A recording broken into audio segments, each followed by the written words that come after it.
Bismillahirrahmanirrahim. Assalamualaikum warahmatullahi wabarakatuh. Alhamdulillah wassalatu wassalamu ala Rasulillah wa ala alihi wa sahbihi wa man walah, amma ba'd.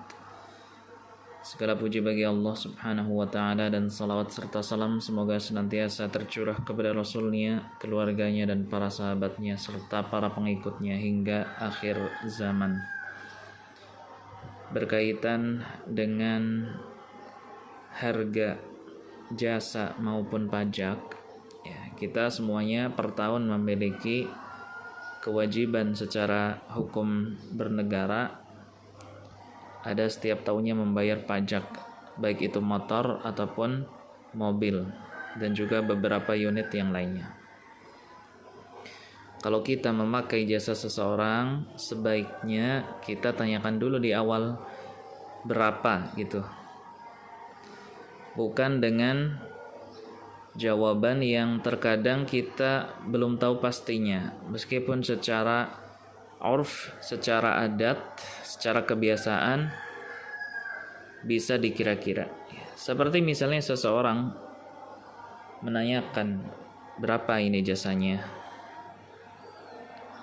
kadang seseorang menjawab dengan udah cukup dengan dikasih hadiah sarapan sama bensin. Oh ya, baik. Kemudian ketika pengerjaan jasa tersebut selesai, tiba-tiba dipatok dengan harga semisal 500 atau 800. Ya. Nah, sehingga seseorang terkadang terjadi cekcok di sini. Karena nggak mungkin orang sarapan itu sampai 500.000. Ya, satu kali jalan orang sarapan nggak mungkin sampai 500.000. Dan juga bensin kita tahu seliter aja sekitar 14 sampai 16.000. Sehingga di sini bisa terjadi ketidakjelasan. Oleh karena itu kita nasihatkan kepada masing-masing pihak, ya, baik itu yang mengajukan permohonan jasa ataupun yang melakukan suatu jasa, di awal dijelaskan, ya kan? Kita tahu bahwa barangkali yang terjerumus atau tercebur kepada akad yang tidak jelas, ya, kalau dinominalkan barangkali masih murah jika dibandingkan dengan harga bilet proyektor.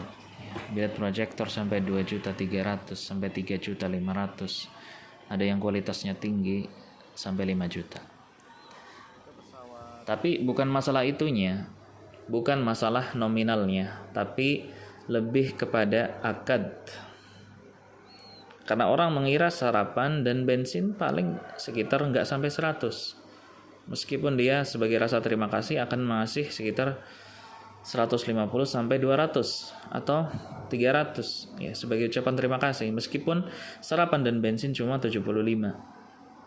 Ya, tapi ketika digetok di akhir bukan di awal, ya, dengan harga 700, dengan harga 800 dan semisalnya, ya, ini tentu akan membuat seseorang bisa menjadi cekcok, ya, bisa membuat cekcok seseorang.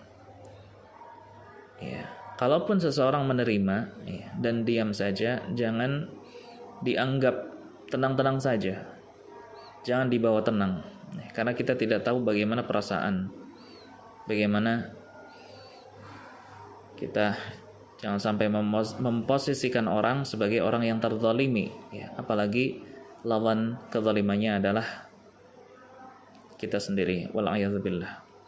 Baik, saya kira itu saja untuk lebih memperjelas akad, ya, dan al-mu'minuna ala syurutihim, dan juga dalam ayat ya ayyuhalladzina amanu aufu bil 'uqud, ya, dengan melaksanakan dua dalil tersebut kita berharap supaya bisa mengedepankan saling ridha dalam muamalah apapun itu, baik muamalah dalam jual beli maupun dalam akad-akad yang lainnya.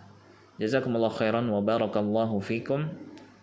Assalamualaikum warahmatullahi wabarakatuh.